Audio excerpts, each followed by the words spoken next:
Welcome to another episode of Simon Says, where facts come first.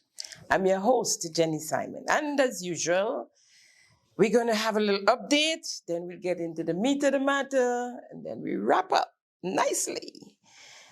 So, we'll take a quick break and come right back. Thank you for tuning in to Simon Says. To ensure that you never miss an episode, click subscribe and make sure to turn on the notifications by clicking on the notification bell icon. See you at the next episode. So I have some update for you on the China-aided renovation project of the National Cricket Stadium. I received a call from the young lady, the spokesperson of the group, stating that she again went to collect her monies owing to her for her salary and overtime, and was told it's being kept to pay back pay to NIS. Now, my friends, we know, those of us who pay NIS, those of us who have businesses, we know that is illegal. Also, that other workers, at least 3 of them, who are owing monies from the company, the Chinese company, they too suffered the same fate, went to get their money and was told that it's being kept to pay NIS. We also have to remember that last week we were told that the deductions were taken from their salaries for the NIS. It just wasn't paid. Now they're hijacking their salaries to pay NIS.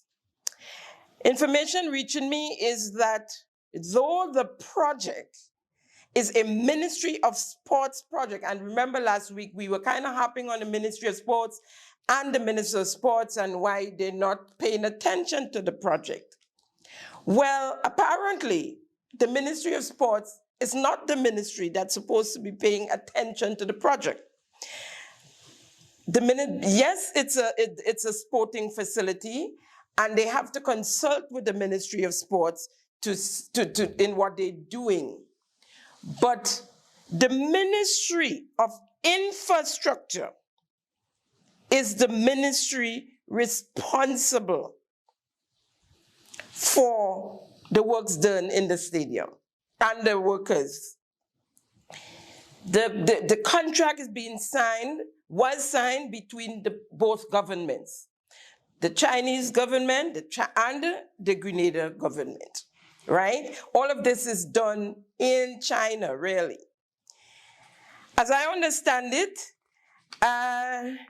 engineer from the Ministry of Infrastructure is supposed to be assigned to the project. That's normal practice.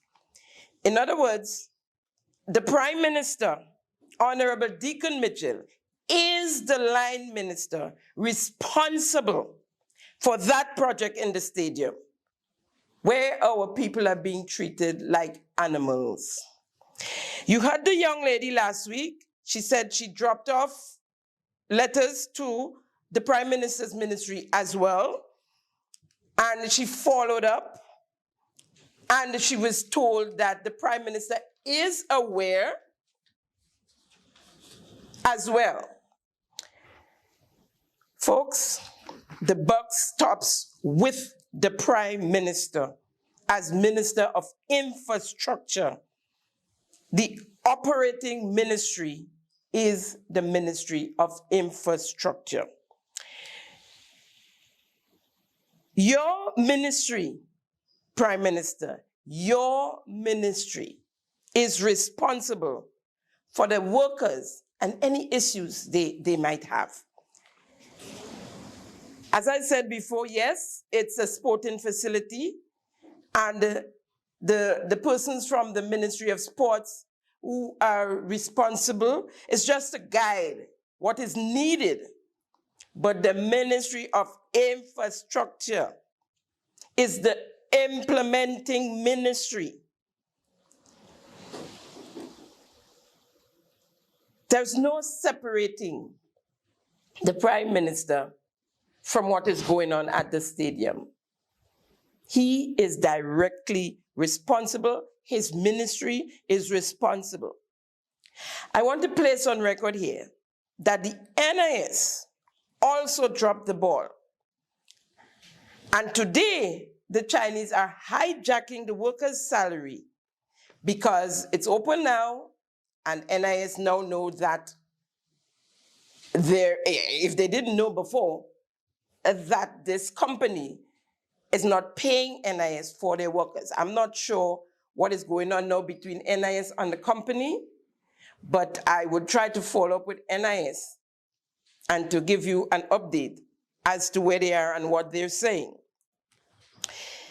After last week's episode, someone commented on my channel under the episode in the name of Patricia Crosby, and I'm doing it. I'm calling her out, and I'm going to read to you what this individual said under my channel. Her name is Patricia Crosby. I'm not sure if that's it's a real name, because you know some of them, they use aliases, they hide behind them so that they could say what they want. They have no guts, they have no belly, and they're called, in my book, cowards. Now, this is what Miss Patricia Crosby had to say, and I quote, "If it's a gift, why are the workers complaining? Everyone has to do their part to build a country. Why should the Chinese pay their NIS? They are too ungrateful, shameful. It's free. Say thank you and shake their hands like Jamaicans do. Show your appreciation." I don't know of any set of Jamaicans or anybody from any islands that will take that nonsense and not speak out. The stadium doesn't belong to the workers. So it's if somebody doing something for you personally, and they say they're doing free, and then come up to the plate, right up, then you say, well, okay, they're doing it free, so I'll pick up the slack. The stadium doesn't belong to the workers. The stadium belongs to the people of Grenada. All of this in the name of blind support to the party. Now, only the ordinary man supposed to suffer. You know, the big shots, the ones who sit down behind a desk for a couple hours a day and collect the big checks.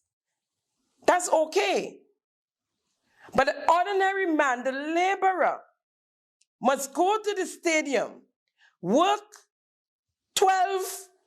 10, 12, 14, 16 hours a day sometimes, 7 days a week, have no benefits, and say nothing. Say nothing. Then I say to you, Miss Crosby, you go to the stadium and work for free and shake the Chinese hand. If you have kids, adult kids, carry them with you. And when you go and carry persons like the Romains and Miss Purcell and Uncle Ricky and all the others who walk around with a sack to rape the government, carry them with you to work for free or to deal with that kind of slavery. Carry them with you. The Chinese workers that are at the stadium, they're not working for free. The project is free, country to country. But the men, the company, they're hired. And they're not working for free. As a matter of fact, their taxes And their social security are already paid for them in China. They're collecting a salary as well. What they're doing is scheming the Grenadian workers. That company is scheming the Grenadian workers. Why are they complaining? You said, why are they complaining? It is sad. It is sad. These people are being treated like slaves and still being called derogatory names, like monkey and garbage. And you are saying, why are they complaining? Who are you? What are you made out of? Miss Patricia Cosby. Send your daughter and your son if you have.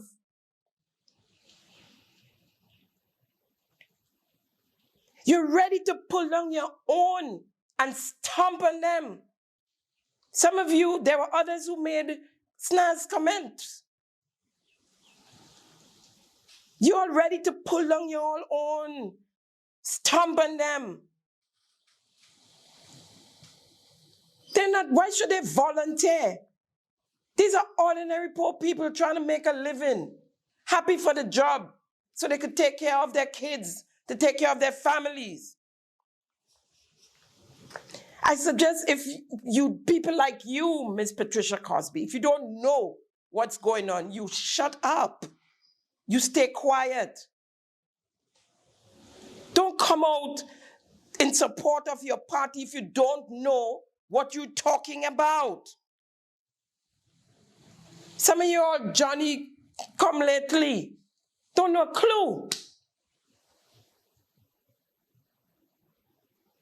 Don't get me, because I cannot believe you all are willing to have your own people suffer. Suffer. It had to take a lot for them to come out and to speak out like that. This project started in August. To date, the workers have not seen or heard from the Prime Minister, nor the Minister, the Prime Minister and Minister of Infrastructure, nor anyone from the Ministry of Sports, nor the Ministry of Labor, to date. And this is sad. This is sad, and they continue to suffer. I was reliably informed that the Minister of Labor had asked the Minister of Infrastructure not to allow the workers to go out there without signed contracts. But her concerns were not adhered to. What is? A call was made to the Minister of Sports asking him if what was said on the program last week episode, if that was true, or if it is true. I understand his answer was, I don't know. Let me answer that question.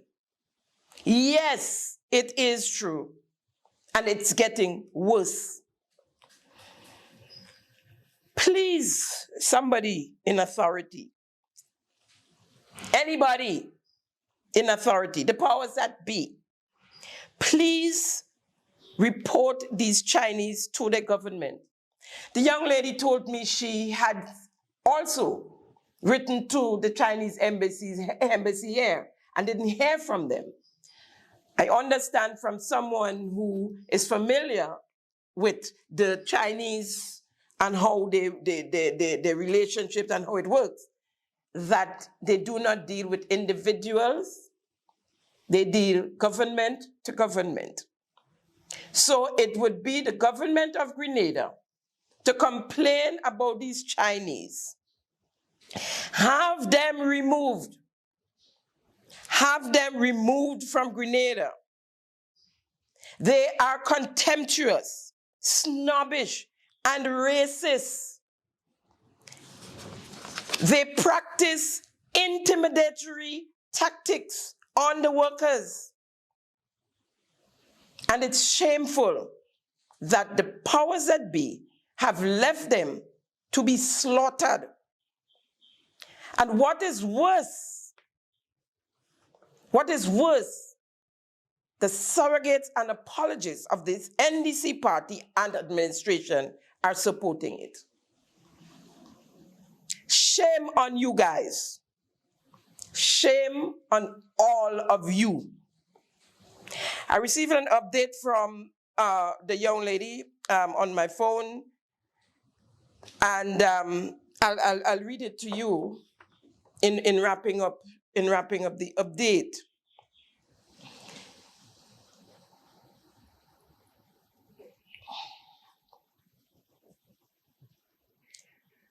She said, just to shed some light on who the information pertaining to the workers' issue was shared with, just to show that the workers tried to get assistance from almost every major media outlet or broadcast. The other female worker, that's the one that was on the program last week, did share the information with Shaggy Duncan and Mikey live on Messenger. I did send the same letters that I submitted to you to ride along on Messenger, this April the 16th, to Shaggy Duncan on April the 18th, the New Today newspaper via Messenger, April the 17th, GBN Live feed via Messenger, April the 17th, MTV via Messenger, April the 17th, Callistra Faria via Messenger, April the 16th, Ride Along via Messenger, April the 16th. None of the aforementioned media broadcasters responded, but the messages were read. The information was sent via WhatsApp to Ms. Noel from GIS on April the 17th. She stated that she would follow through on the 18th, but has not reached out as yet. The workers that are fired are still waiting for the Chinese company to submit their termination letters to NIS. Unemployment benefits. It's been 2 weeks. Now, of course, they wouldn't hear from NIS. They wouldn't send the termination letters to NIS because they have not paid the remittances to NIS. This is a sad situation. It continues to bother me. I would do everything in my power to make sure that justice is served for the workers at the stadium. We'll take a quick break and come right back. Thank you for tuning in to Simon Says. To ensure that you never miss an episode, click subscribe and make sure to turn on the notifications by clicking on the notification bell icon. See you at the next episode. Welcome back. Welcome back. We get to the meat of the matter today.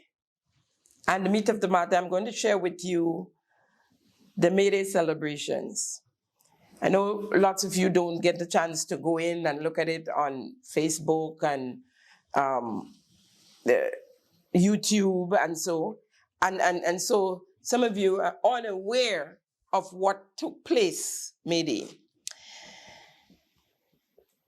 May Day celebrations. And we're going to zero in on the rally, of course. But before I do so, I have to comment on the presence of the incumbent standing by the roadway, the Prime Minister and some of his cabinet members, including the Minister of Labor.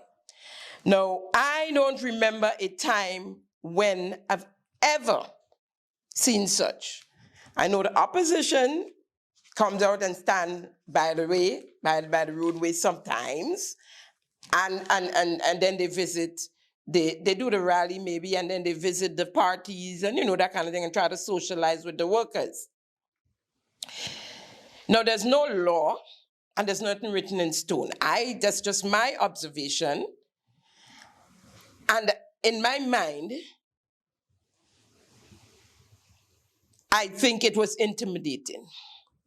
The live, I was at home looking at it on a live. The live was from the Prime Minister's page, right? Imagine you come in, the Labor Day march is being recorded on a live from the Prime Minister's page. Then there was the Minister of Labor in the street, in the middle of the road. But I don't know if it was a phone or a tablet, doing a live as well, recording the workers as they came down. And some workers turn away. You could see them shine away, some putting down their placard, because you're now saying, oh my God, and you're thinking victimization, because they are victimizing workers. And you're thinking, the Minister of Labor or the Prime Minister, they're going to have access to me with this placard. Even Labor Day, that's when workers break away, as you would say, and be comfortable with their placards, and so that's their day, their time. Right? But she's in the middle of the street, dancing and doing a live. The Minister of Labor. Right? So I just thought I would speak about that because I looked at it and I've heard other people speak on it. It was, in my mind, intimidation. Intimidation. However, what are you doing dancing in the middle of the street? Well, especially when the Grenada Union of Teachers came down. What were you doing? But that's a rhetorical question, because we all know the connection between the teachers' union and the government of the day. However, the presidents and leadership of the unions did not disappoint. And that included the leader of the teachers' union. Let's hear him. Today, but I must put on record here today our deepest appreciation and gratitude to this administration, the man with a big and generous heart for teachers, workers in the labor movement, the poor working class peoples, the ordinary men and women of Grenada, Carriacou, and Matnik, this present Prime Minister and his cabinet, for all the love and all the things that they have done for teachers and for the working class people of this country to improve our standard of living. Teachers and workers, as you can see, in just 2 years that this new administration came into office, and in just a short space of time, they have done more for teachers and workers than all the administration combined. The man with a big heart for the hard-working workers of this, the ordinary workers of this country. You be the judge. Let's move on. As always, I will share with you highlights of the May Day rally as seen through the eyes of different presidents and leaders of the various trade unions. I'll open back with the president of the Public Workers Union, Mr. Brian Grimes, on healthcare. In the area of healthcare, all you want to hear about healthcare?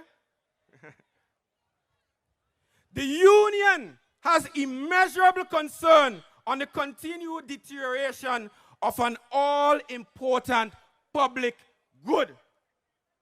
We will soon be reaching out to the new Minister of Health, Honorable Philip Telesford, for a meeting to chart the way forward.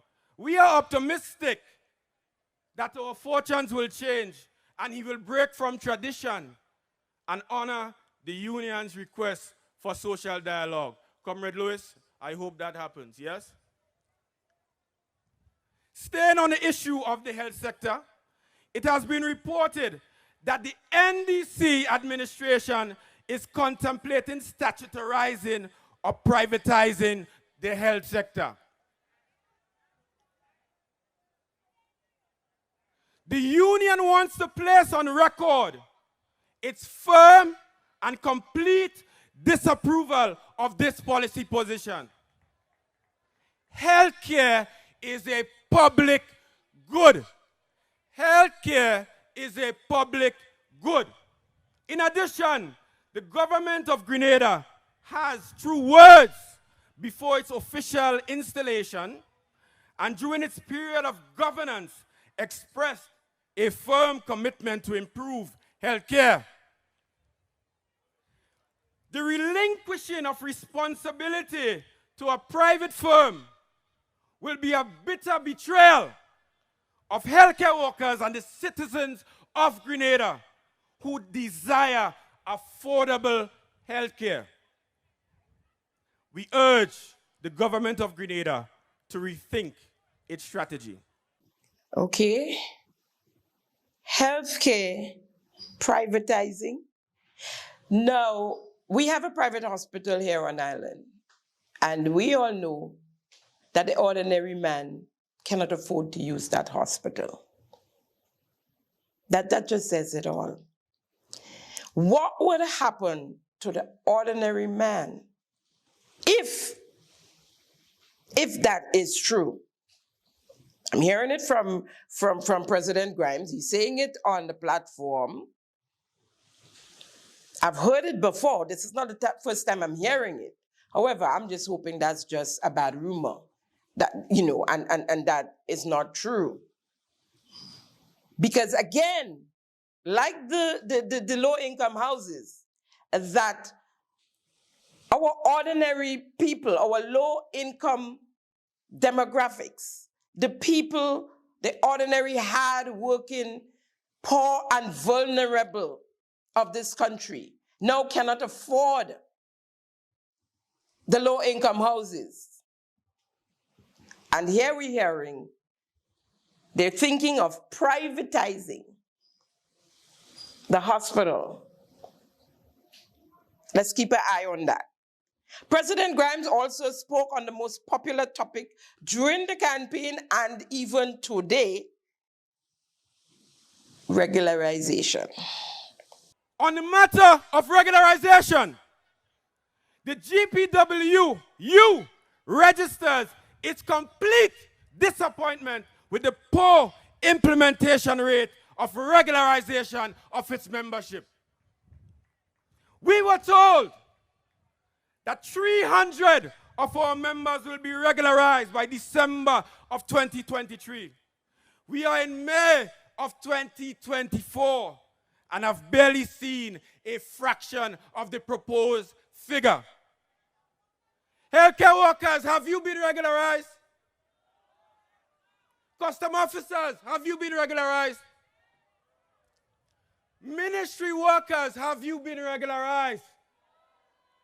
Minister, you're hearing. The union calls on Honorable Andy Williams, the Minister of Mobilization, Implementation, and Transformation, to intervene and accelerate the implementation of regularization for the improvement in the morale of the public service. The minister has not looked up yet, but I know he's listening.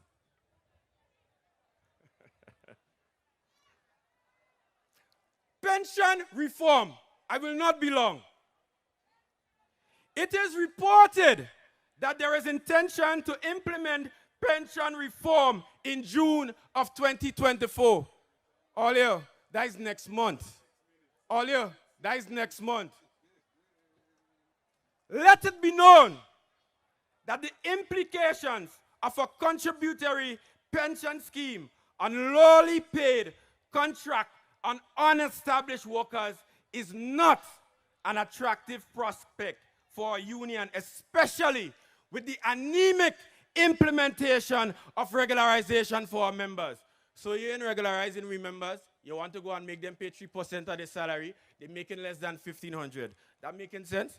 We cannot agree to this in the current construct.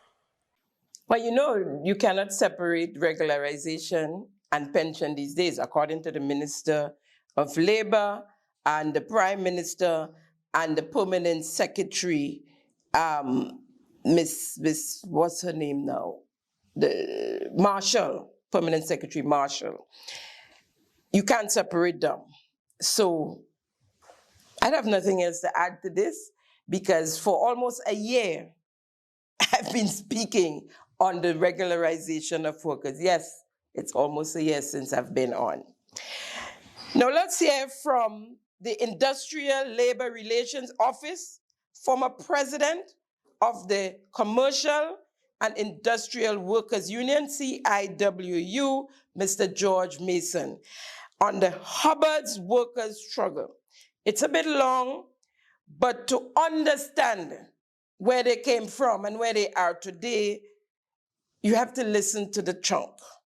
But listen attentively, please. One of such agreements is the collective labor agreement with Jonas Brown and Hubbard's Grenada Limited. In the 1970s, two British gentlemen, where they from? England. Two British gentlemen named Mr. Jonas Brown and Mr. Hubbard opened a business on the Carriacou. It was an associate of a group of companies the two men established in the Caribbean. Thus the name Jonas Brown and Hubbard Grenada Limited. In negotiation with the union, two important benefits were hammered out and signed. One was a cost of living allowance, or a COLA, C-O-L-A. It was back then called a social wage.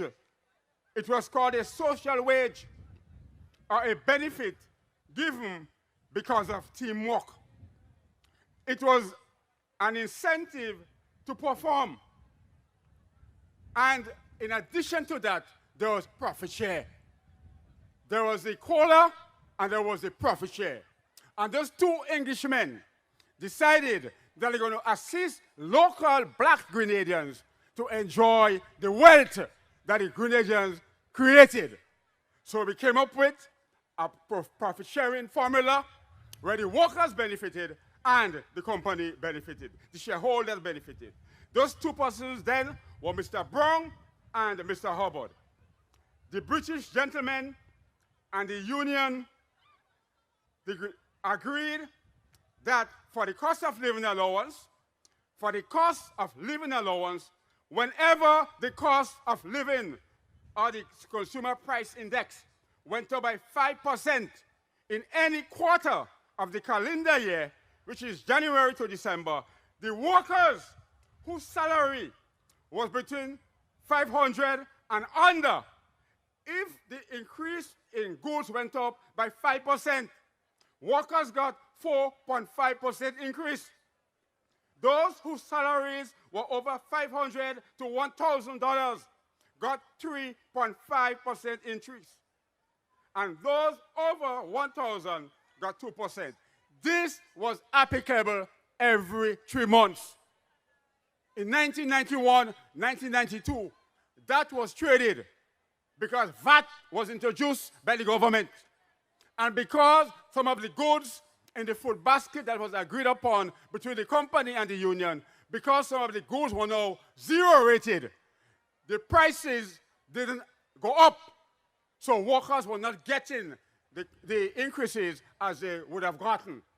So the workers, not seeing beyond their noses, signed off the cost of living allowance because the company promised them that wherever the union had offered or had asked for any percentage, the company said they were going to double it. But only if the workers sign off on the cost of living allowance will they double it. So the workers signed off on the cost of living allowance. And since then, it was a struggle to get even 3% on the wage bill from the company, Jonas Brown and Hubbard's. Today, as I stand here, January 1st, in the year of our Lord, 2024, we are again in negotiation with Jonas Brown and Hubbard's, and we are in deadlock. Deadlock means union not moving, company not moving. So the matter was taken to the Ministry of Labor for conciliation and mediation. Because the company said, listen very carefully. Listen very carefully. The company said they did a survey of the market. They looked at 9 different companies and corporations and how they were paying their workers. And they found that the salaries of some of the workers was under the market. But instead of bringing the salaries up to the market, they want to remove the formula for the profit sharing. So that the company, the shareholders, who are the major shareholders, are from a place called Little England. You know where Little England is? Little England is not too far from here. God bless you. Hey, how you doing? That's how they speak. These people from Little England came down, buy the majority shares in the company, and when they bought the majority shares, they didn't know there was an agreement between the union and the workers. And the union agreement was so generous. So from day one, they wanted to get rid of the profit sharing. They know that the PM is a corporate liar. They know that the PM is a corporate liar.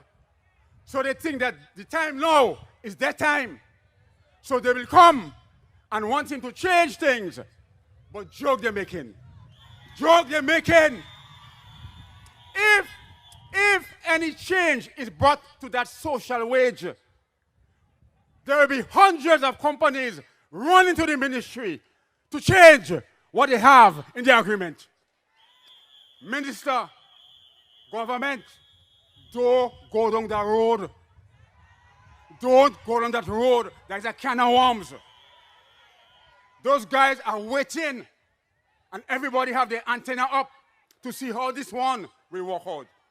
I'm saying, as a voter, a note of caution, this thing has serious political implications. It has serious political implications because in 2010, 2011, it was my party, the NDC, that was in power. When the brewery took us, Labour, to the wire. They took us to the wire. And now my party come back again. And they come back again. And they want to fight. I said, down with these people who want to suck the marrow from our workers. Down with these people whose intention is to fill their pocket and leave workers hanging high and dry. Down with these people whose interest is only in getting more for themselves. Down with the people whose intention is getting more for themselves. I hope you paid attention. There was mention of the corporate lawyer, right? So listen, pay attention. Corporate lawyer, that's the lawyer with the big heart, right?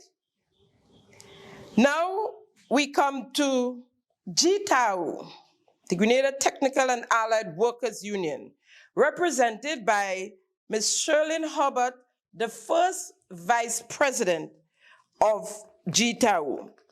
Now, this is what we call cool and deadly. Here's Ms. Hubbard, first vice president of GTAU. During the period of colonialism, labor worked under harsh and inhumane conditions. Working conditions for some workers were synonymous with that of slavery. Long hours, exposed to the elements of the weather, starvation wages, low level of education, poor housing, yet under those adverse conditions workers produced. Needless to say, Ms. Hubbard, Ms. First Vice President, we still have slavery being practiced on our workers. Case in point, the workers at the National Cricket Stadium renovation project. We continue with Ms. Hubbard. Do you remember when politicians made decisions that put this nation in precarious economic and social conditions? We were called on to make sacrifices, give up salary increases and fringe benefits, while at the same time, prices keep climbing. And we keep working to build this nation. Do you remember when workers marched the streets demanding our right to pension? Do you remember the march for dock pay? Workers' demands were met with unfavorable responses, yet we keep working, producing every day to build this nation. The leaders of labor showed gusto and commitment in the fight to ensure workers did not retire into poverty. The struggle saw workers advocating for a change in administration. Workers said enough is enough and decided there need to be a change in leadership. And oh yes, from nowhere appeared an alternative. Some workers began to express hope and some fear. Fear because the alternative history was rooted in the defense of capital. Some workers saw the end of all problems, others the beginning. Contract workers say, yes, we can now breathe easy. Contract work done. We pension assured. Suddenly the tune changed. The promise became too costly. And we still continue to produce and build this nation. I say no more. The road match for this year, contract work, moving along. Let's hear Ms. Hubbard.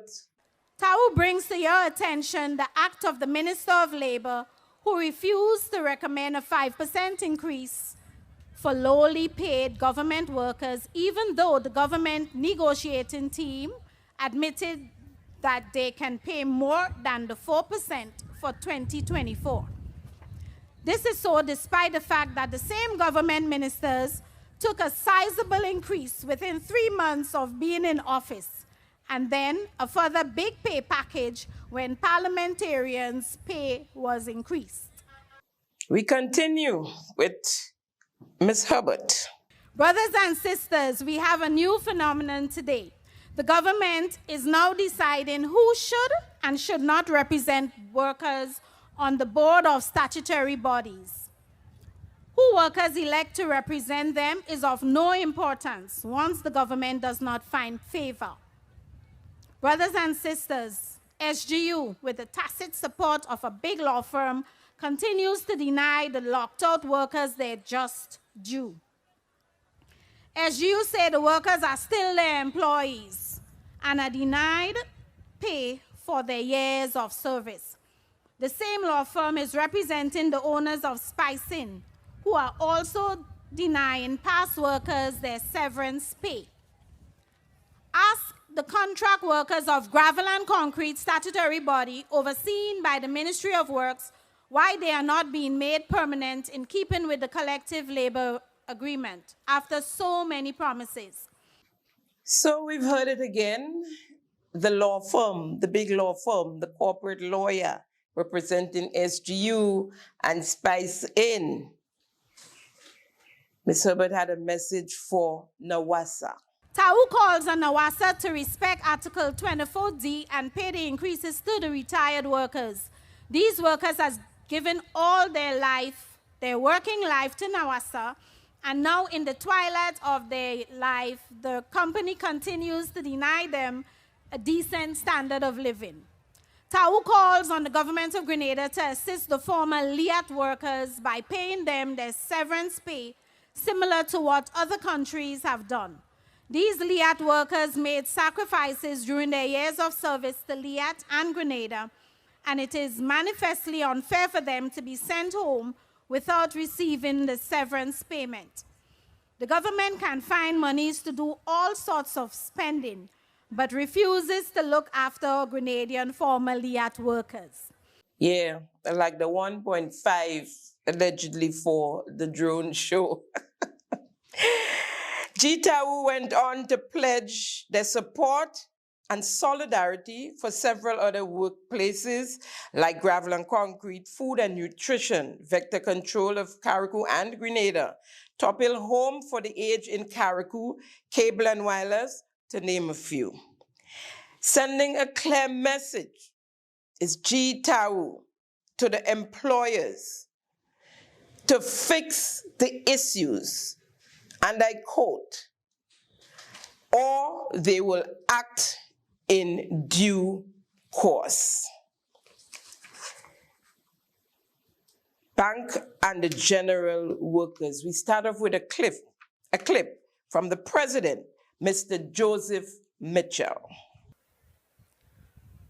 Many of you would have seen in recent times the victimization of one of the workers in one of our resorts, when not so long ago, 7 workers with full-time employment, with no notice, no warning at all, no engagement with the union, was sent home rather unceremoniously, while workers who just came in, maybe days and weeks, were kept on the job.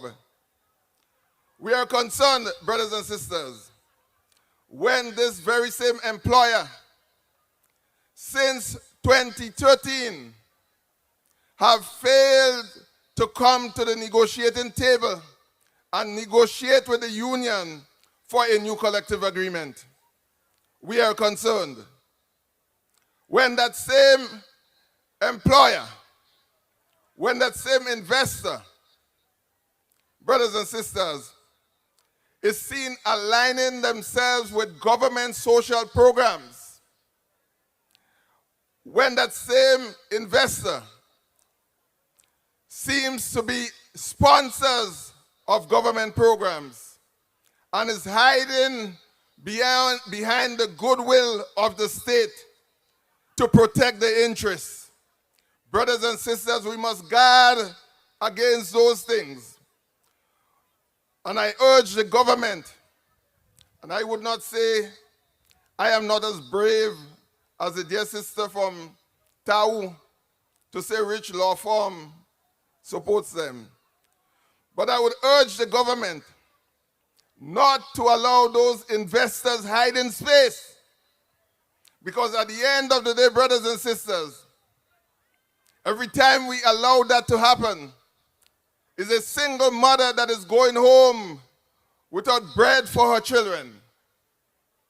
It is another young man that is denied the opportunity to earn a living and would find themselves maybe in the drug corners or on the alcoholic shop. And so, brothers and sisters, development must include our workers from here on. So this one afraid to call the corporate lawyer firm, the law firm of the corporate lawyer. But he's speaking of the same corporate lawyer. Making notes, that corporate lawyer, this is what, the third one in succession? The corporate lawyer, that is, according to teacher Jude, the man with the big heart who cares about the ordinary working class. And then there was the GTUC, who wrapped it up nicely in the person of Senator Andre Lewis, president of the Grenada Trade Unions Council. This May Day takes place in a historical period. It's the 50th anniversary of our independence. However, we must note that despite the fact that it is undeniable of Labour's contribution to our 50 years of independence, political independence, because we still have a long way to go, Labour, with this government that speaks so highly of Labour, labor has been left out of any of the organized celebrations. And here we will see the case where there is an apparent attempt by this administration to bypass organized labor and to try to speak directly to workers, which is akin to or close to union busting. And our comrades in the Public Workers Union can speak to that. For the past 20 or so months, they have been almost unsuccessful in meeting with the relevant ministers to discuss their issues. Our comrades in the GUT, who speaks highly of the administration for what they have done, can tell you that they're having difficulties in meeting with the ministries and the officials in the Ministry of Labor. And it's impossible to blame the ministers without blaming the government, because the ministers are part of the cabinet. And therefore, we had to call a spade a spade. A gentleman after my own heart. Call a spade a spade. No holds barred. He spoke of the union busting. This is not the first time this administration, not yet 2 years in office, is being accused of union busting. I dare say by other union as well, not just the GTUC. Let's hear the next clip on the road match, regularization. The Grenada Trades Union Council is watching what appears to be the possible signs of dark labor relations clouds appearing on the industrial relations horizon. The government continue, and I repeat, the government continue to exploit the workers by violating Section 29(5) of the Employment Act by refusing to immediately making contract workers permanent. As a matter of fact, the current Prime Minister, a then leading corporate lawyer, said during the campaign struggle that contract work was illegal, Imani workers were illegal, and therefore by the stroke of a pen, you'll be made permanent. Why are we perpetrating the violation of a law? Why are we perpetrating that? We can deliver on big ticket items, but when it comes to the ordinary man and woman, where people looking for job security, it is taking forever to be done. The question that must be answered by my colleagues is whether or not the Imani workers are made permanent, is whether or not the contract workers are made permanent. If the answer is yes, then you have fulfilled your promises. If the answer is no, then you have failed. And for us in the labor movement, these are significant, because these comrades need to be able to go to a financial institution to help better their living standards. Let's continue as we engage Senator Andre Lewis. As I said, let us look at the small items, because the small items will determine how serious an employer or our administration is for working class people. Because if we ignore one individual or exploit one individual because it will not make much news, and we continue to do the big ticket items for the sake of news, then we are failing. We look at the matter of the Carriacou 5. Immediately after assuming office in 2022, 5 workers in Carriacou were either transferred or terminated illegally. And up to now, our comrades in the Public Workers Union cannot get this matter addressed. Comrade Grimes, am I correct? Yes, ma'am. Let's continue with Senator Andre Lewis. Continued blatant refusal of the ministers of government to engage the respective trade union is a cause for concern. And I can tell you that there is a level of arrogancy developing where comrades, and I call them comrades because a number of colleagues in the government, we are colleagues. Let me make that point. But on the basis that union leaders are speaking out, they are refusing to meet with the union leaders because they hold the view that once you stand up and speak publicly, we are not engaging with you. And I challenge most to question that. The administration was called out for not engaging the unions once they speak out publicly. Now, isn't that what the union is about? Standing in solidarity with their workers. I don't understand the rationale there, but then of course, they get offended every time you speak on issues that is bothering you as a people. They take it personal. We'll take a quick break and come right back and continue the May Day celebrations. Thank you for tuning in to Simon Says. To ensure that you never miss an episode, click subscribe and make sure to turn on the notifications by clicking on the notification bell icon. See you at the next episode. Welcome back. President of the TUC, the GTUC, Senator Andre Lewis, spoke on the private sector. Let's hear what he had to say. The private sector,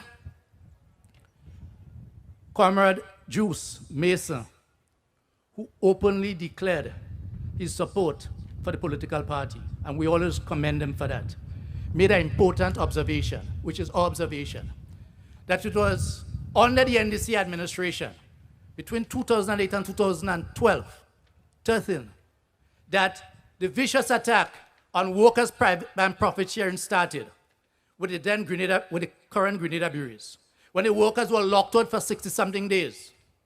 Locked out for 60-something days. And the government, in our view, and in our engagement with the government, seemed to have allowed the private sector to do as they like.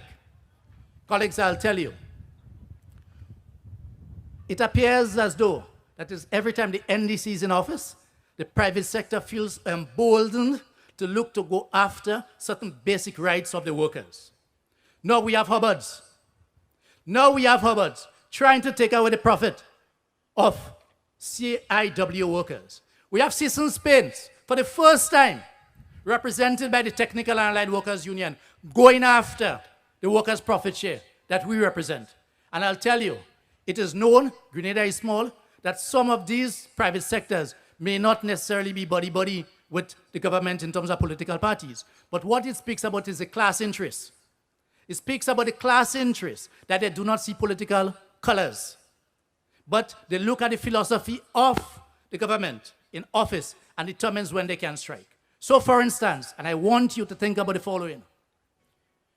In October, November of 2022, when the brave and courageous workers of the Grenada Port Authority stood up in defense of their sister, who was terminated on the basis that she was not performing, for the first time in our recent history, the private sector organization wrote a press release calling on the government to intervene and force the workers back to work, to intervene and change the laws, some of the very said laws that the government is now speaking about, a unilateral attempt to change in terms of the dispute resolution process. And I could tell you that these that they speak about were advanced and many times fought for by the private sector. The hotels in the South, when the corporate lawyer was defending them, has been checking the government to make those changes. This is what they are trying to bring on the books. Because you know why? We have been told in the past that there are a number of foreign investors who are bypassing Grenada because workers are going on strike too easy. Well, I'll tell you, the fundamental difference between a slave and a free man is our ability to withdraw our labor. We are always prepared to work along with government and the private sector.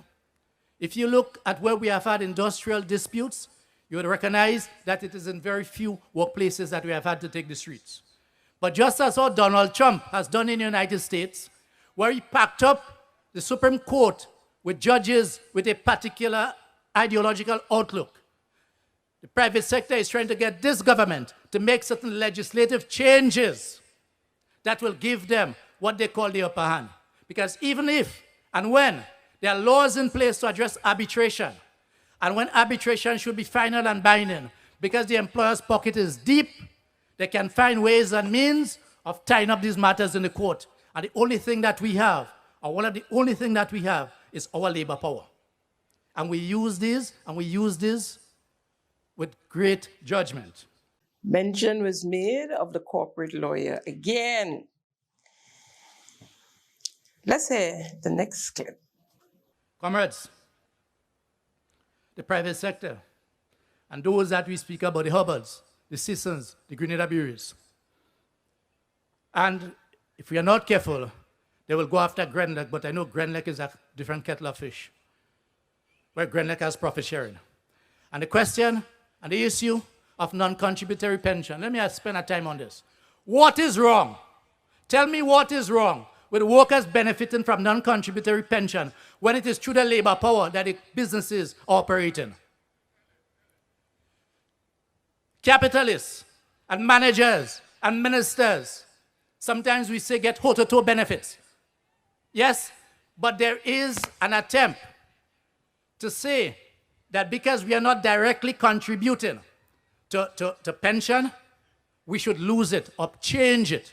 So in some of the statutory bodies, attempts have been made to change these non-contributory benefits. But this is a part of the package of the workers' benefit. What these companies have not done, what these statutory bodies have not done, they were not financially prudent to put aside, make a provision for these pension and these past service benefits. They squandered our monies. These statutory bodies, they squandered our monies. Yes, in all sort of investments. All kind of benefits to some of their board members. And then, now that they are running into difficulties, they are now trying to blame us. And I encourage any of my colleagues there, do a historical research. I know this current administration will tell us don't hold them responsible for what was done in the past. But remember, we are celebrating 50 years of independence today. So we are building on the past. And if we do not understand from whence we came and the sacrifices that we made, we are going to lose it.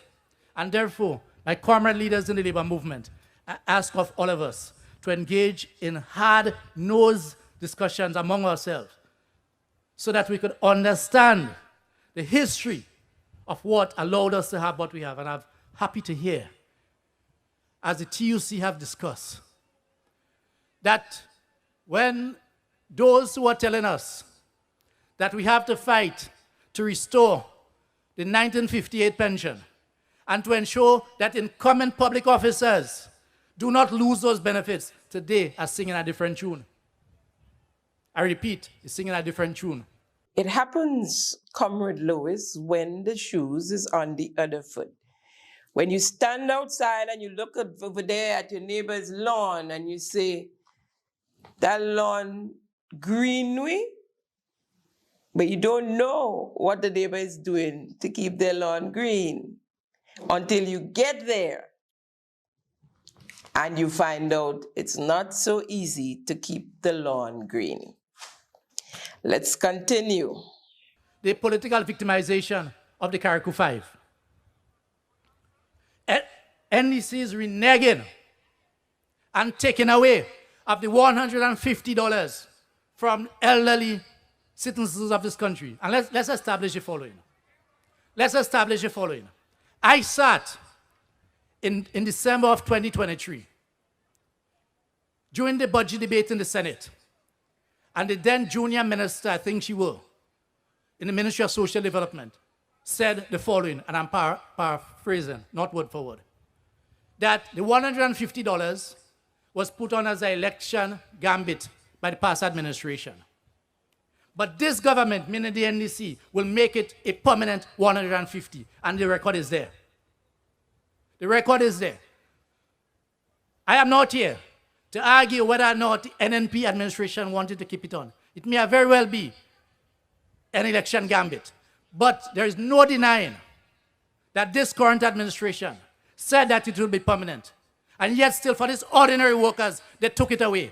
And I join in solidarity today with Comrade John Rollo, one of the victims of this inhuman act, in demanding a restoration of the 150 and the retroactive among that is due. That's a fact. It was promised. It was said that this government will make it fix 150? Yes, she did. Here is the proof. My government has decided to continue the vertical expansion of seed program, which was scheduled to end in December of this year. This therefore means that family will continue to receive the additional $150 per household. Madam President, we will also be completing the recertification of all beneficiaries' household to determine how many families' socioeconomic conditions have improved and therefore no longer need seed support. We continue with the president of GTUC. In fact, I'm aware of these recommendations, that we be quiet and we should not go out and speak. Only to recognize that this is advance, and it may have gone to cabinet. It may have gone to cabinet. If it has not gone, if the recommendations have not been gone, I stand corrected. But what I do know, listening to the pronouncement of the minister, when she says that the amendments to the dispute resolution will be done, there's another attempt. And because you are workers, and this is working class day, and where ministers feel at liberty as they have a right to speak about what they have done and what they intend to do, and bring it to your attention how the horizon looks. There is an attempt to remove the Ministry of Labor from the dispute process.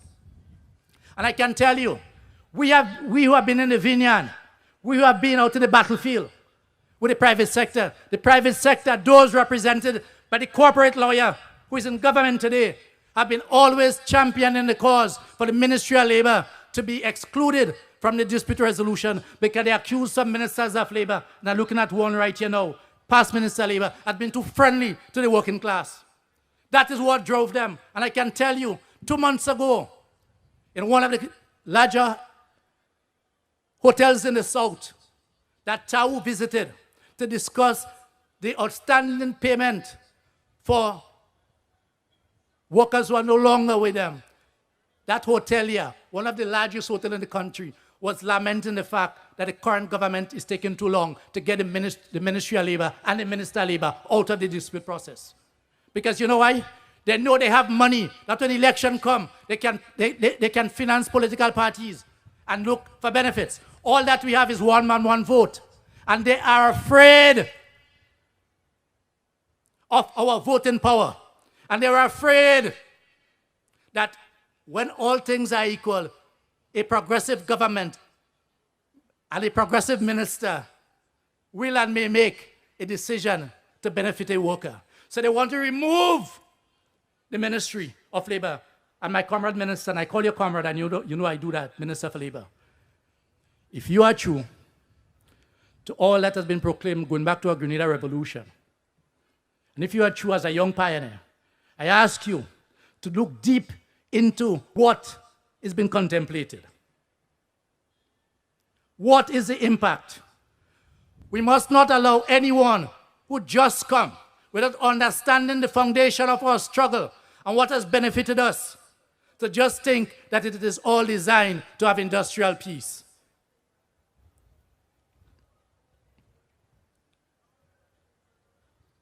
Comrades, the approach by the current administration to streamline low-income workers from a great possibility of owning a low-income home that was donated to us by our Chinese comrades.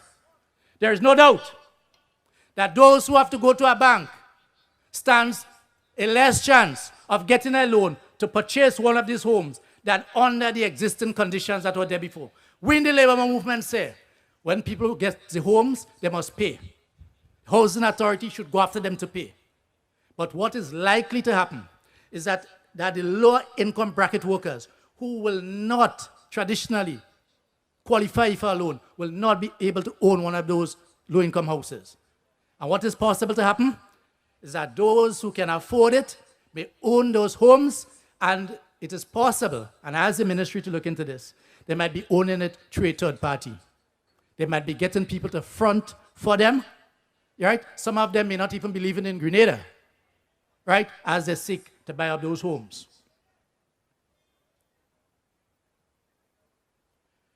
The government has continued to engage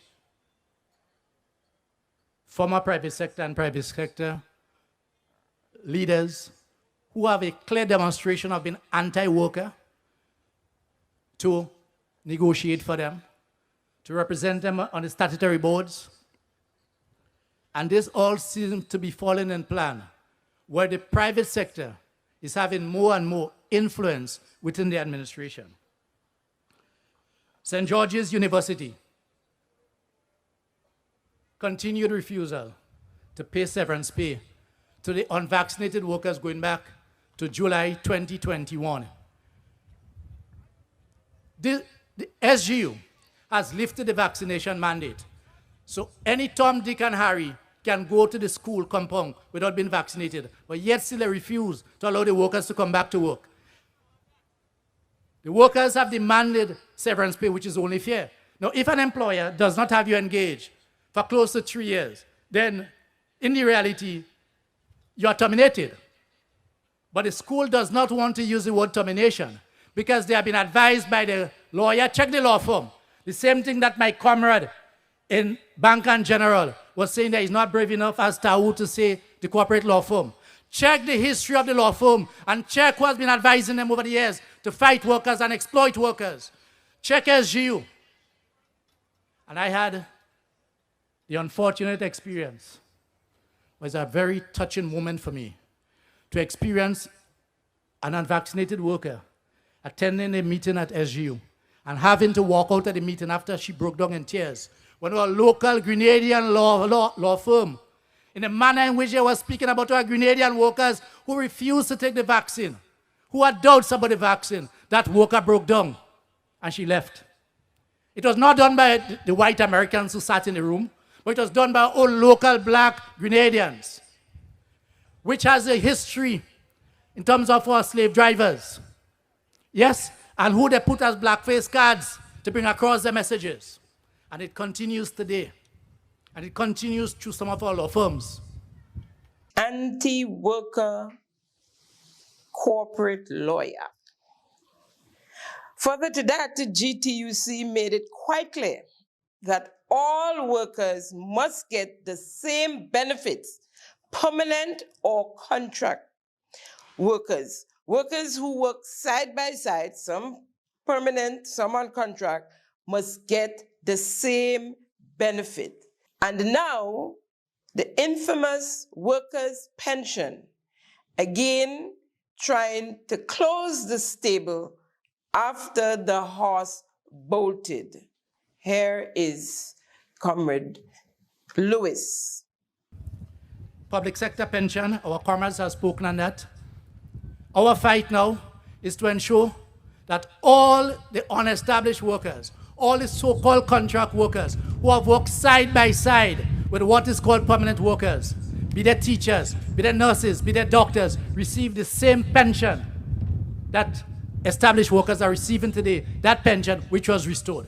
So before we can speak about anything going forward, we have a duty and an obligation to ensure that these workers who have labored side by side with the permanent workers get the same benefits. And that is our duty, and that is our commitment. Senator Andre Lewis on agricultural workers. Why is it necessary for the government, cabinet, to undo the recommendation of the Wages Advisory Committee as it relates to agricultural workers? When, for instance, the recommendation said, in other words, that an agricultural worker shall be guaranteed a minimum of 5 hours a day and shall be paid $60 for that 5 hours, which means that it is $12 an hour. But here what the government has done, in a high-handed manner, a campaign promise that they made right here in the parish of St. Patrick. When it was said that agricultural workers are not working hard enough and they must spend 8 hours on the farm. So what has the government done? The government has removed the 5 hours and says $60 a day. Now, if there is $60 a day and 8 hours in a day, it therefore means that is $7 an hour. So agricultural workers' pay have been reduced. And I am aware that efforts have been made to have this matter addressed, and so far it has not yet been done. GTUC says a worker is a worker. A worker is a worker. My friend Claudette, Senator Claudette, you highlighted my comrade and friend, Comrade Grimes, a number of occasions, and therefore, you know, it's solidarity in the movement, right?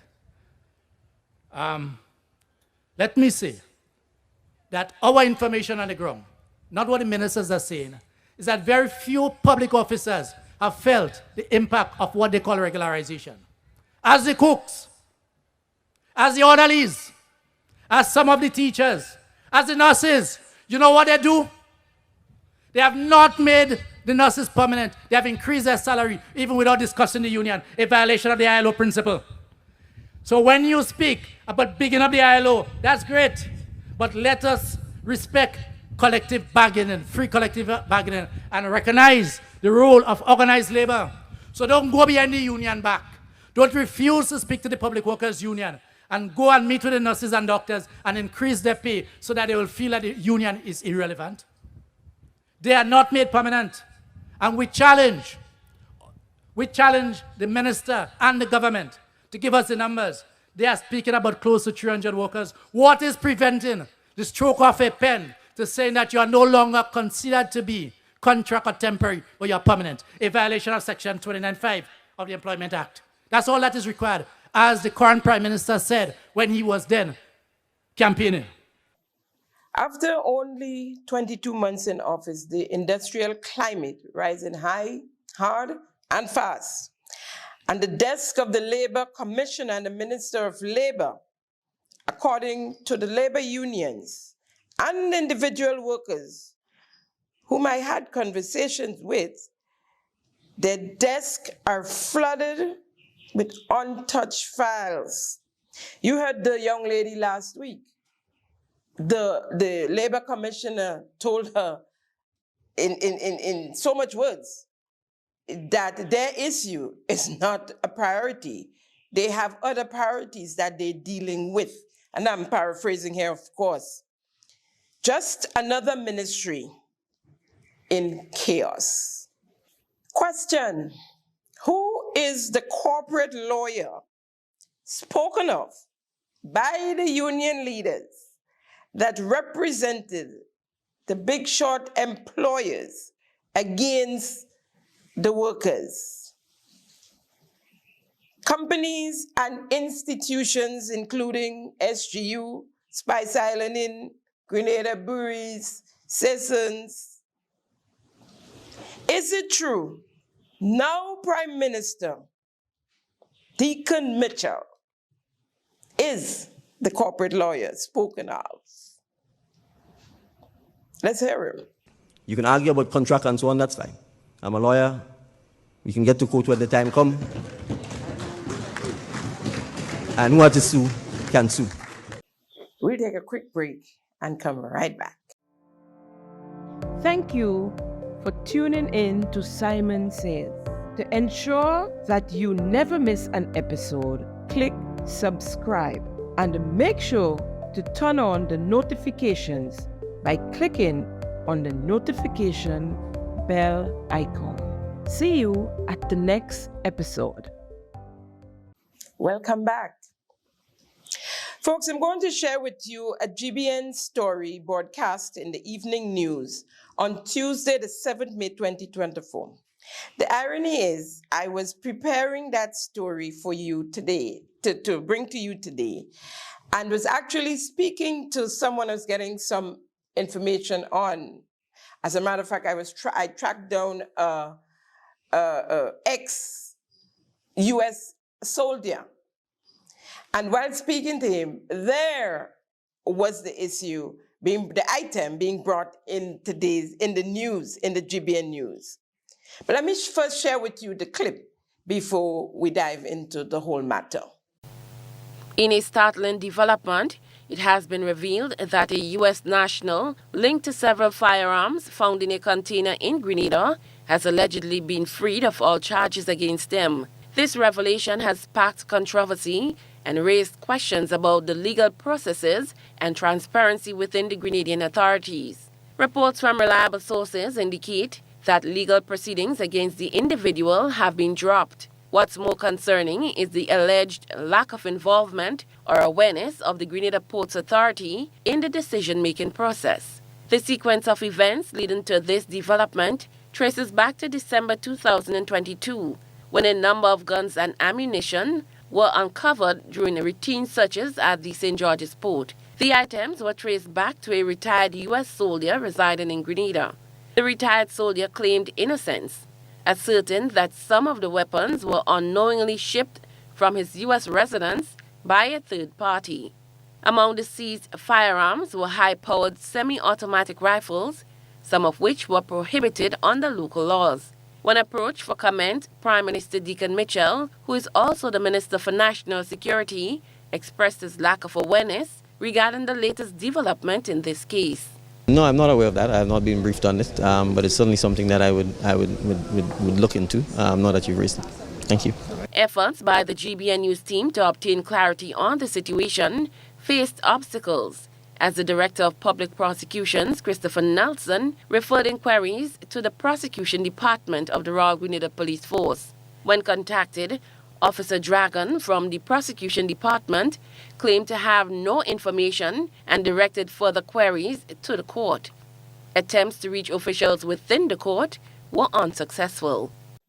Unsuccessful. So here's where my investigation took me. I was reliably informed that indeed the charges was dropped, as you heard from the GBN News item. The information was disseminated from the magistracy office to the Port Authority. The Port Authority knew nothing of the hearing, but was given a concocted story or reason why the charges was dropped. Now, guess what? At the drop of the charges, the workers of the magistracy office were made to sign a confidentiality clause. All of a sudden, they had to sign this clause. They were not allowed. One worker asked to take it to their lawyer, as I understand it, and was denied. They had to do that here and now. It couldn't be removed. Now, this from an administration who campaigned on the Freedom of Information Act, and since in office is doing all in their power to block the flow of information. Now here's what I was further reliably informed. The gentleman in question had written to the RGPF for permission to bring in the weapons and was turned down. One of the reasons being the guns was above the standard of the local police artillery and was against the laws to be brought into Grenada. And so he was turned down. I mean, the guy had a small army. Now there's a narrative being pushed in a way to suggest that because he's an ex-soldier of the U.S. Army, it's okay for him to have these weapons. It's almost like he was given these weapons on leaving, right? And this is what I am picking up. Nobody said so. This is what I'm feeling. So I got in touch with an ex-U.S. soldier and questioned him on the matter. Do you guys get to leave with a small army and artillery to when you retire or resign or leave the U.S. Army? And the answer was a big N-O, a big no. Whatever guns this gentleman have in his possession, was accumulated by him, bought, whatever. They were his guns. His story for the guns' arrival on the port, he said, and not one container, but two separate containers, if you remember well. He said a third party shipped the guns without his knowledge. I mean, the thing was in the news, and most of you might remember it. It was since 2022, so he said that they were shipped without his knowledge. Two containers, two separate shipments, guns in both. As you heard from the GBN news item, no one knows of the drop charges. The Prime Minister, you saw him, he don't know, he'll find out, thank you, dismissed it. In the middle of a gun amnesty, the Minister of National Security have no idea of drop charges in a gun-related case.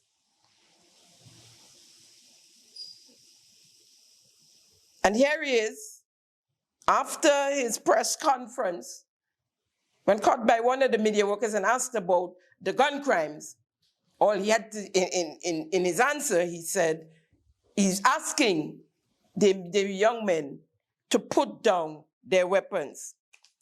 The DPP, the Director of Public Prosecution,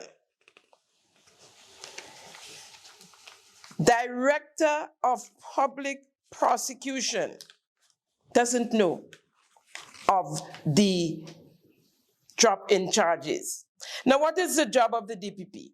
The DPP decides whether or not to charge people for alleged crimes, that is, to prosecute them or not. The DPP also decides what the charges should be once the prosecution begins. The DPP send the media down the road to the prosecution department, of whom he is in charge, really. The prosecution department had no information and sent her back to the court. But we already know that the workers at the court had signed a confidentiality clause. So what's that? A dead end. With this administration, nothing is above board. Nothing is above board. Question: why was the matter dismissed? And I'm asking for the people of Grenada. Why was the matter dismissed? Question: since the charges was dropped, was the items returned to the owner?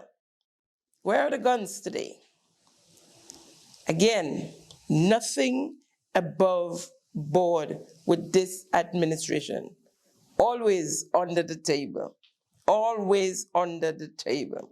Question: is it true the gentleman in question is closely related to the Prime Minister and his administration? And not blood relations here. We're talking about party and administration relations. No blood relations.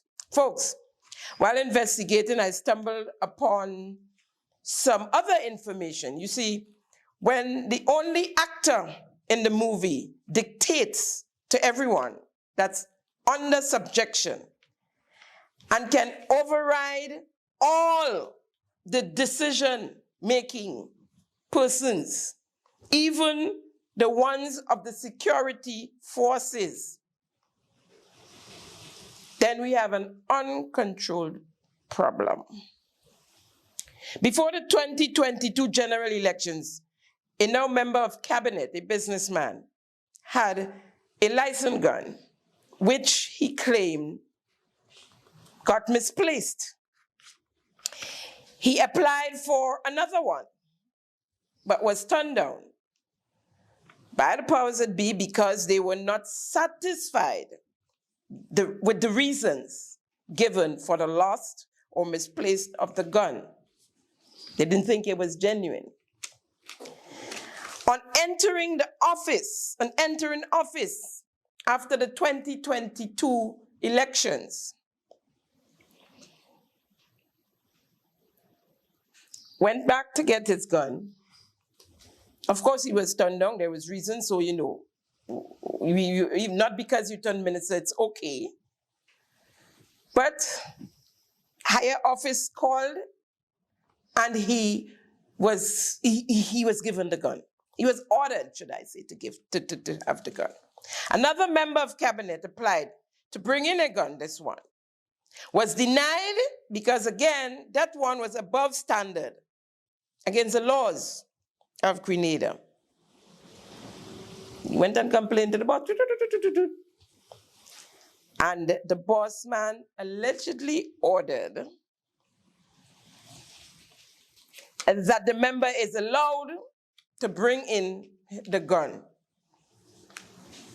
And we are asking the young men today out there to put their guns down. Folks, the Prime Minister and as Minister of National Security, in the midst of a gun crime crisis, where within a few days we had 2 fatal shootings and others wounded and hospitalized.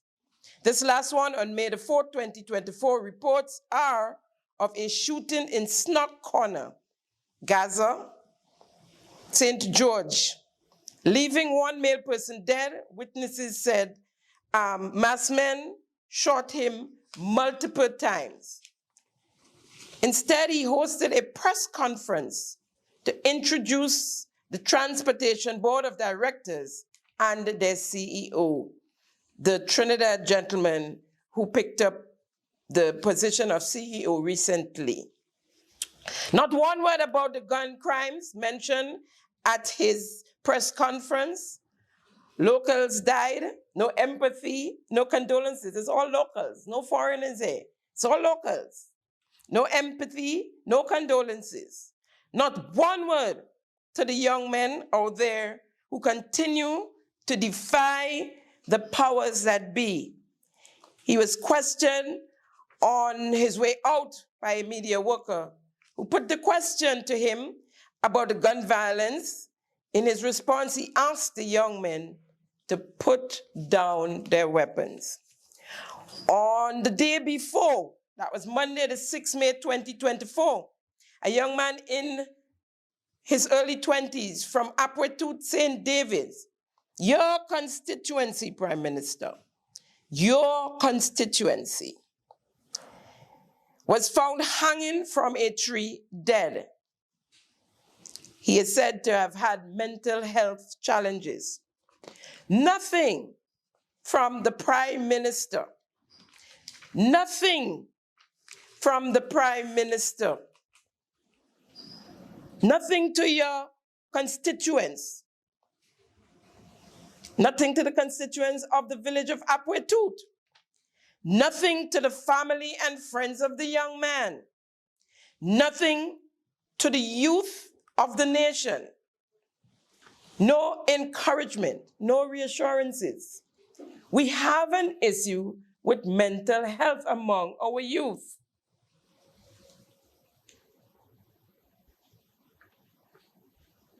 What's the slogan? Putting people first, hogwash. Take a break and come right back as we wrap up. Thank you for tuning in to Simon Says. To ensure that you never miss an episode, click subscribe and make sure to turn on the notifications by clicking on the notification bell icon. See you at the next episode. Let's talk about the all-important Transport Board press conference. On Tuesday, the 7th of May, 2024, the Transportation Commission, headed by the Prime Minister, the Minister responsible for transportation, held a press conference. Here are some of his comments made at the conference. Let's say the Prime Minister. Transportation is a fundamental pillar to the development of Grenada. And for too long, we have frankly left it to private citizens to provide a public service in the form of our bus operators, and then to private citizens to fend for themselves, either by buying vehicles, which oftentimes we could ill afford, ill maintain, and the consequences have been quite devastating for our environment. We only need to see to the large amounts of derelict vehicles that are parked and left all over the state of Grenada to understand that this approach to transportation is not sustainable. So we recognize that to tackle this issue, we would need the support, the cooperation and the collaboration of everyone, from the trade unions movement, Employers Federation, the Chamber of Commerce, law enforcement, the general public. And so this press conference is really the start of our formal engagement and our public engagement with all of Grenada towards tackling the issue of how we improve and develop in a sustainable manner our transportation sector. The Commission doesn't have all of the answers, and even if it did, it still requires the cooperation, support and collaboration of all of our stakeholders to make sure that we can make this a reality. He also spoke of the removal of licensing, etc., from the police. Important for us to appreciate that there are going to be some fundamental changes to some of the things that has to happen, and to that extent, I will highlight some of what we intend to do.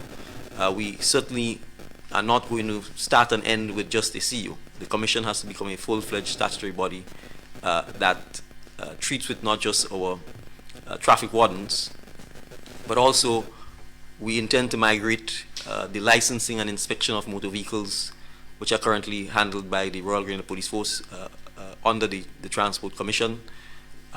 We are already short-staffed of police officers, and we need them to be engaged in matters that are proper policing, and anything that could be handled by civilian authorities, we certainly need to ensure that we minimize mission creep. So the inspection and licensing of vehicles we intend to transfer to the Transport Commission, and that's one of the strategic things that over the next 12 months or so the CEO and his team will be working on. It was interesting to finally hear from the Prime Minister and Minister of National Security that there is indeed a shortage of police officers in the RGPF. I have been saying so for quite some time now, with facts to show. We do not have enough manpower in the force to manage the security of the country, and that's a fact. And it is also clear that the ones in charge are incompetent. Therefore, we're in big trouble, won't you say? This document, I'm going to read part of it for you. Circular number 5 of 2024 of the Office of the Commissioner of Police, Headquarters, Fort George, St. George's, dated the 12th of February 2024, under retirements, 12 officers retired in just over a period of 6 weeks. 12 retired, 10 of whom took early retirement and 2 retired on the grounds of age. Outside of these ones, withdrawal of the service, 3,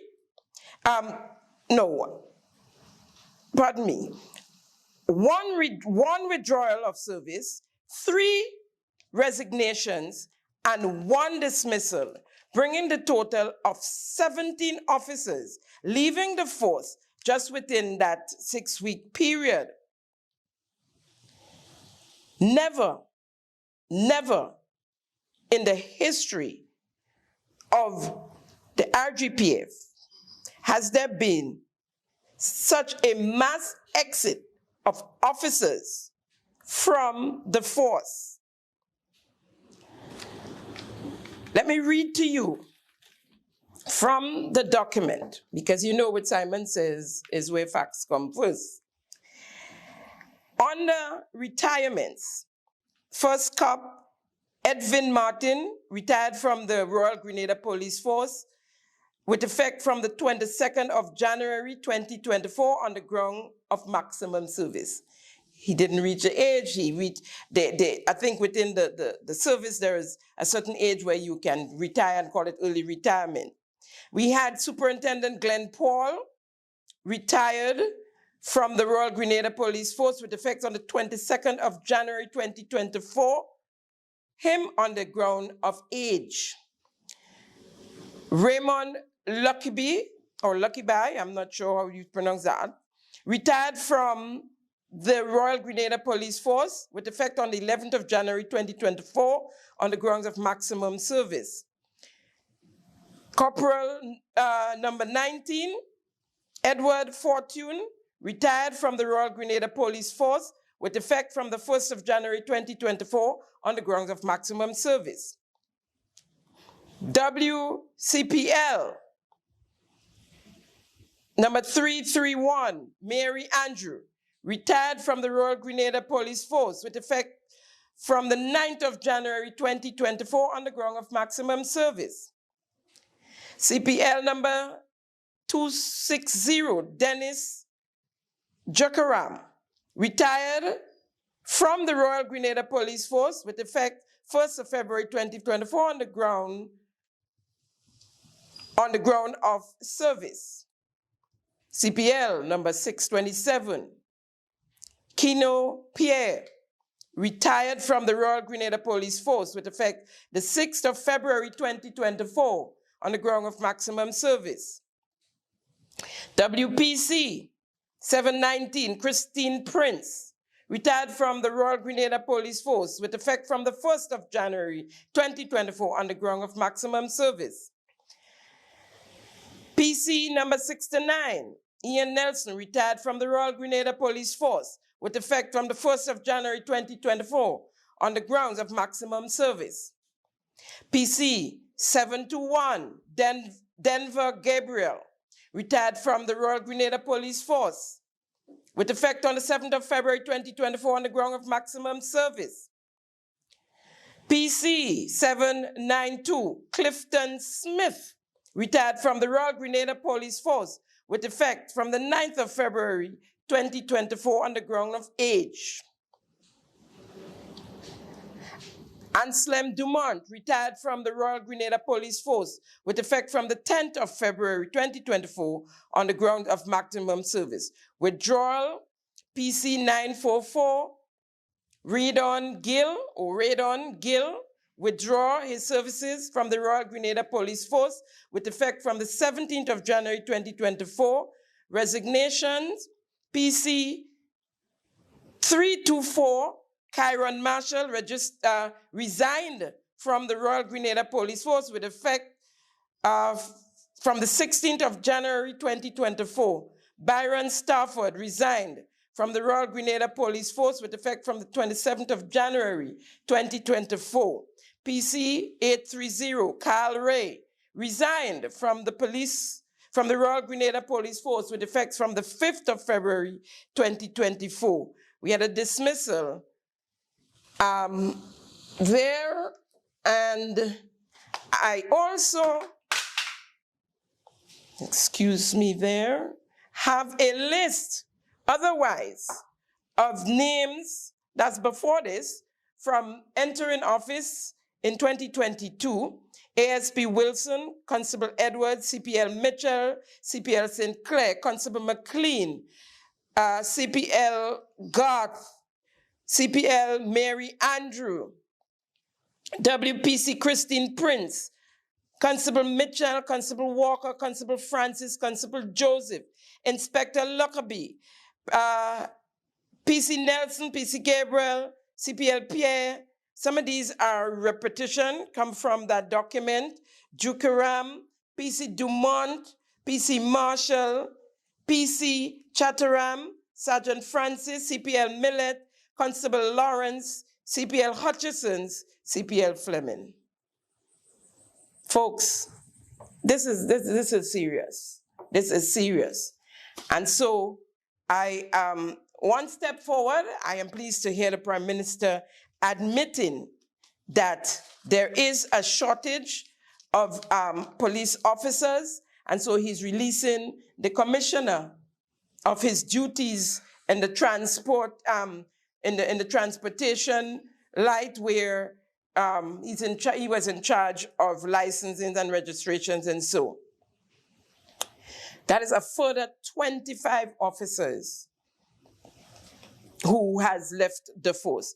Now, according to the utterances of the Prime Minister, his administration will be removing Commissioner of Police as the licensing and inspection authority for vehicles in Grenada, reassigning the authority to the Transport Commission. This authority given to the commissioner was not word of mouth or a contract signed. It was an act passed in the Parliament of Grenada, and it reads, "The Commissioner of Police shall be the licensing authority and shall, as such, be charged with the responsibility of the licensing and registration, inspection of all motor vehicles, the issue of driving licenses, and such other matters as are assigned to him or her by this act or any regulations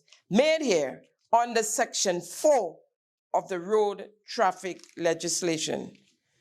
Here's the Prime Minister again at the Transportation Press Conference.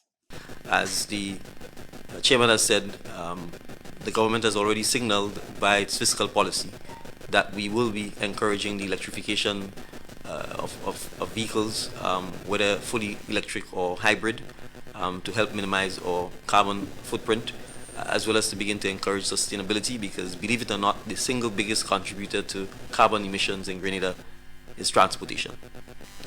We are burning a lot of diesel and we are burning a lot of gasoline, and in many instances we are doing it in a manner where you have one person in one vehicle burning emissions. So we are already facing in many instances gridlock on many of our roads.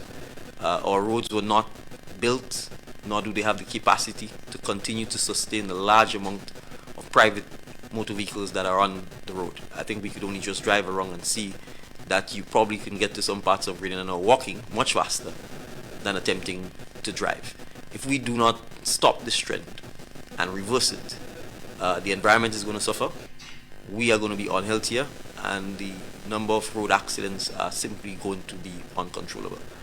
So from a safety perspective, rolling back the amount of private vehicles that we have is one of the policy initiatives that the transformation of the transport sector is meant to achieve, because we recognize if we do not do so, the continued unsustainable path of simply having more and more vehicles on island is just something that is not going to be sustainable. And in any event, the average Grenadian's income doesn't permit him to purchase a private vehicle, so he will still need public transportation.